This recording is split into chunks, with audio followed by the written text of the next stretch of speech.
ಮಯೂರ್ ಬಳಿ ಬಂದ ರಾಜೇಶ್ವರಿ, ಮಗು ನನಗೆ ಹಂಸಳನ್ನ ಈ ಮನೆಯ ಸೊಸೆಯಾಗಿ ಮಾಡ್ಕೊಳ್ಳುವ ಆಸೆ. ಇದರ ಬಗ್ಗೆ ನಿನ್ನ ಅಭಿಪ್ರಾಯವೇನು ಎಂದು ಕೇಳ್ತಾರೆ. ಮಯೂರ್, ನನಗೆ ಅವೆಲ್ಲ ತಿಳಿಯೋದು, ನಿಮಗೆ ಇಷ್ಟ ಬಂದಂತೆ ಮಾಡಿಕೊಳ್ಳಿ ಎಂದನು.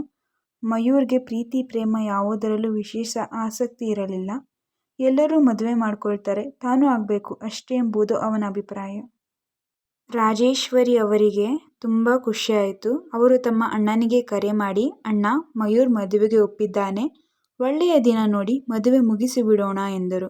ಅವರ ಅಣ್ಣ ಕೂಡ ಇದಕ್ಕೆ ಒಪ್ಪಿಗೆ ಸೂಚಿಸಿದರು.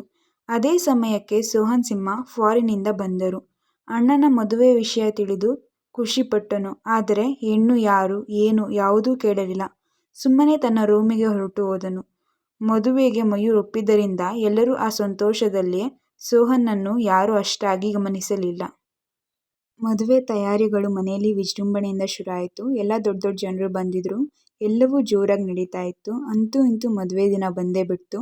ಮದುವೆ ದಿನ ಮಯೂರ್ ಮನ್ಮಥನ ಹಾಗೆ ರೆಡಿಯಾಗಿದ್ದ. ಅವನ್ನ ನೋಡಲು ಎರಡು ಕಣ್ಗಳು ಸಾಲ್ತಾ ಇರಲಿಲ್ಲ. ರೇಷ್ಮೆ ಪಂಚೆ, ರೇಷ್ಮೆ ಅಂಗಿ, ಮೈಸೂರು ಪೇಟ, ಅಬ್ಬಾ ಸುಂದರ. ಮುಖದಲ್ಲಿ ಸಹಜವಾದ ಗಾಂಭೀರ್ಯತೆ ಇತ್ತು.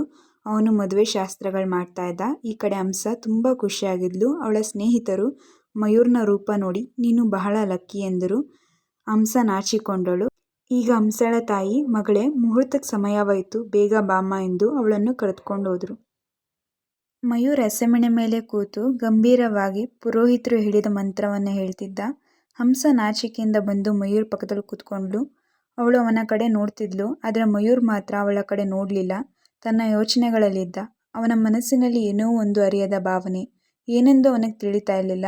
ಅದನ್ನು ಯಾರಿಗೂ ತೋರಿಸದೆ ಗಂಭೀರವಾಗಿ ಕುಳಿತಿದ್ದ. ರಾಜೇಶ್ವರಿ, ರಾಜೇಂದ್ರ ಅವರಿಗೆ ಮಗನನ್ನು ವರನಾಗಿ ನೋಡಿ ತುಂಬ ಖುಷಿಯಾಯಿತು. ತೃಪ್ತಿಯಿಂದ ಒಬ್ಬರನ್ನೊಬ್ಬರು ನೋಡಿ ಖುಷಿಪಟ್ಟರು. ಆಗ ಪುರೋಹಿತರು ಗಟ್ಟಿಮೇಳ ಗಟ್ಟಿಮೇಳ ಎಂದರು. ಮಂಗಳವಾದ್ಯ ಶುರುವಾಯಿತು. ಹಂಸ ಕತ್ತಿಗೆ ತಾಳಿ ಬಿಗಿದಿತ್ತು. ಇದ್ದಕ್ಕಿದ್ದಂತೆ ಮಂಗಳವಾದ್ಯ ನಿಂತೋಯ್ತು. ಮದುವೆ ಮನೆ ನಿಶ್ಶಬ್ದವಾಯಿತು. ಹಂಸ ಕತ್ತೆ ಎತ್ತಿ ಏನಾಯಿತು ಅಂತ ನೋಡಿದಾಗ ಮಯೂರ್ನ ಕೈಯಲ್ಲಿ ತಾಳಿ ಹಾಗೇ ಇತ್ತು. ಅದನ್ನ ನೋಡಿ ಅವಳಿಗೆ ಆಶ್ಚರ್ಯ ಆಯಿತು. ತನ್ನ ಕೊರಳಲ್ಲಿ ತಾಳಿ ಇದೆ, ಮತ್ತು ಮಯೂರ್ ಯಾವ ತಾಳಿ ಹಿಡ್ಕೊಂಡಿದ್ದಾನೆ ಅಂತ ನಡುಗಿದ್ಲು. ಹಂಸಳ ಪಕ್ಕ ಸೋಹನ್ ಸಿಂಹ ನಿಂತಿದ್ರು. ಸೋಹನ್ ಸಿಂಹ ಹಂಸಳಿಗೆ ತಾಳಿ ಕಟ್ಟಿದ್ರು ಅಂತ ಹಂಸಳಿಗೆ ಗೊತ್ತಾಯಿತು. ಮನೆಯಲ್ಲಿ ಎಲ್ರಿಗೂ ಸೋಹನ್ ಸಿಂಹ ಈ ವರ್ತನೆಯಿಂದ ಆಶ್ಚರ್ಯವಾಯಿತು.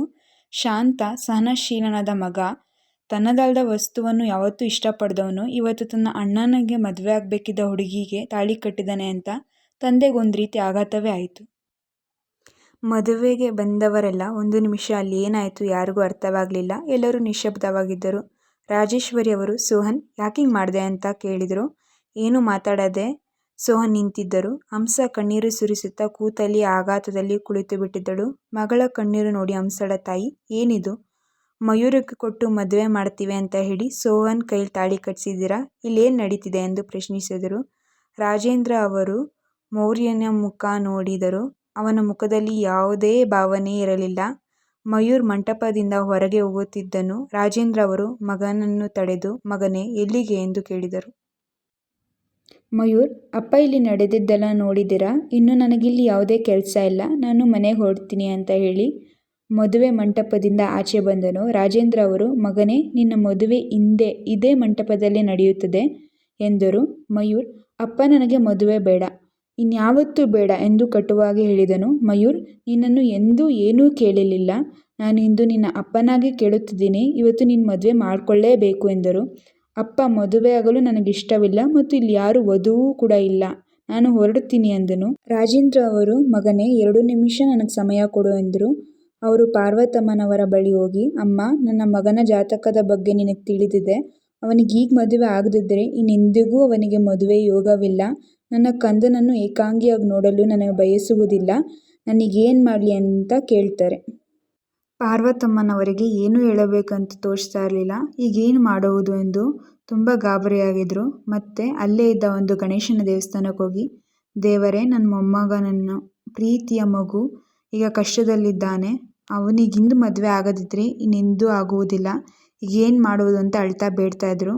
ಆಗ ತಾನೇ ಮದುವೆಗೆ ಬರ್ತಿದ್ದ ಮಯೂರಿ ಅವರ ಕುಟುಂಬ ರಾಜೇಂದ್ರ ಮತ್ತು ಪಾರ್ವತಿ ಅವರ ಕಣ್ಣಿಗೆ ಬಿದ್ದಿತ್ತು. ಪಾರ್ವತಿ ಅವರು, ಮಗನೇ, ಮಯೂರಿಯನ್ನು ನಮ್ಮ ಸೊಸೆಯಾಗಿ ಮಾಡ್ಕೊಳ್ಳೋಣವಾ ಅಂತ ಕೇಳಿದ್ರು. ರಾಜೇಂದ್ರ ಅವರು, ಅಮ್ಮ, ಈಗ ನಾವು ಕೇಳಿದರೆ ಅವ್ರು ಕೊಟ್ಬಿಡ್ತಾರಾ ಎಂದರು. ಒಮ್ಮೆ ನಿನ್ನ ಮಗನ ಭವಿಷ್ಯಕ್ಕಾಗಿ ಕೇಳಿ ನೋಡಪ್ಪ ಎಂದು ಪಾರ್ವತಿ ಅವರು ಹೇಳಿದರು. ರಾಜೇಂದ್ರ ಮತ್ತು ಪಾರ್ವತಿ ಅವರು ಮಯೂರಿಯ ತಂದೆ ತಾಯಿ ಬಳಿ ಹೋಗಿ ನಡೆದ ವಿಷಯವನ್ನು ತಿಳಿಸಿ, ರಾಮಕೃಷ್ಣ, ನಮ್ಮ ಮಯೂರ್ಗೆ ನಿಮ್ಮ ಮಗಳು ಮಯೂರಿಯನ್ನು ಕೊಡಿ ಎಂದು ಕಾಲಿಗೆ ಬೀಳಲು ಹೋದರು. ರಾಜೇಂದ್ರ ಅವರು ಮಯೂರಿ ತಂದೆಗೆ ಬಹಳ ಸಹಾಯ ಮಾಡಿದರು. ಮಯೂರಿ ತಂದೆ ತಮ್ಮ ಪತ್ನಿಯ ಕಡೆ ನೋಡಿದರು. ಅವರ ಪತ್ನಿ ಶಶಿರೇಖೆ, ರಾಜೇಂದ್ರ ಅವರು ತುಂಬ ಒಳ್ಳೆಯ ಜನ, ಮಗಳನ್ನು ಕೊಟ್ಟರೆ ಚೆನ್ನಾಗಿ ನೋಡ್ಕೊಳ್ತಾರೆ ಅಂತ ನನಗನ್ಸುತ್ತೆ, ಇನ್ನು ನಿಮ್ಮಿಷ್ಟ ಅಂದರು. ಈಗ ಅವರು ಮಯೂರಿ ಕಡೆ ನೋಡಿದರು. ಅವಳು ಖಡಾಖಂಡಿತವಾಗಿ ನನಗೆ ಮದುವೆ ಬೇಡ ಎಂದು ಹೇಳಿಬಿಟ್ಟಳು. ರಾಜೇಂದ್ರ ಅವರು, ಮಯೂರಿ, ನಿನ್ನ ಬಳಿ 2 ನಿಮಿಷ ಮಾತಾಡಬೇಕು ಎಂದರು. ನನ್ನ ಮಗನ ಜಾತಕದಲ್ಲಿ ದೋಷವಿದೆ. ಇಂದು ಮದುವೆ ಆಗದಿದ್ದರೆ ಇಂದು ಎಂದಿಗೂ ಆಗುವುದಿಲ್ಲ. ಒಪ್ಪಿಕೋ ತಾಯಿ ಎಂದರು. ಮಯೂರಿ, ನಾನು ಓದಬೇಕು, ನನಗೆ ಮದುವೆ ಇಷ್ಟವಿಲ್ಲವೆಂದು ಹೇಳಿ ಅಲ್ಲಿಂದ ಹೊರಟು ಹೋದಳು.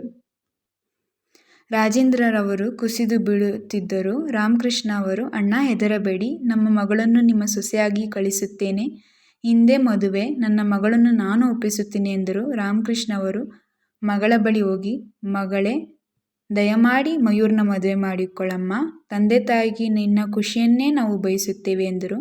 ತಂದೆ ಮಾತಿಗೆ ಮಯೂರಿ ಕಣ್ಣಲ್ಲಿ ನೀರು ಬಂದಿತು. ಮಗಳೇ, ನೀನು ಮಯೂರ್ನ ಮದುವೆಯಾಗಲೇಬೇಕು, ಇಲ್ಲದಿದ್ದರೆ ಈ ತಂದೆಯ ಮೇಲಾಣೆ ಎಂದು ಹೇಳಿ ರಾಮಕೃಷ್ಣ ಅವರು ಹೊರಟು ಹೋದರು.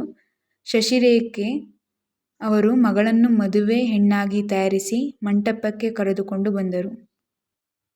ರಾಜೇಶ್ವರಿ ಅವರಿಗೆ ಮಯೂರ್ ಮದುವೆ ಮಯೂರಿ ಜೊತೆ ಎಂದು ತಿಳಿದು ಕೋಪ ಬಂದು ಅವರು ರಾಜೇಂದ್ರ ಸಿಂಹನವರ ಬಳಿ ಹೋಗಿ, ನನಗೆ ಆ ಹುಡುಗಿ ಇಷ್ಟವಿಲ್ಲ, ಈ ಮದುವೆ ನನಗೆ ಇಷ್ಟವಿಲ್ಲ ಎಂದು ಕಿರಿಚಿದರು. ಆ ಹುಡುಗಿ ನಮ್ಮ ಸ್ಟೇಟಸ್ಗೆ ಸರಿ ಹೋಗುವುದಿಲ್ಲ, ಈ ಮದುವೆ ಎಂದಿಗೂ ನಡೆಯುವುದಿಲ್ಲ ಎಂದರು.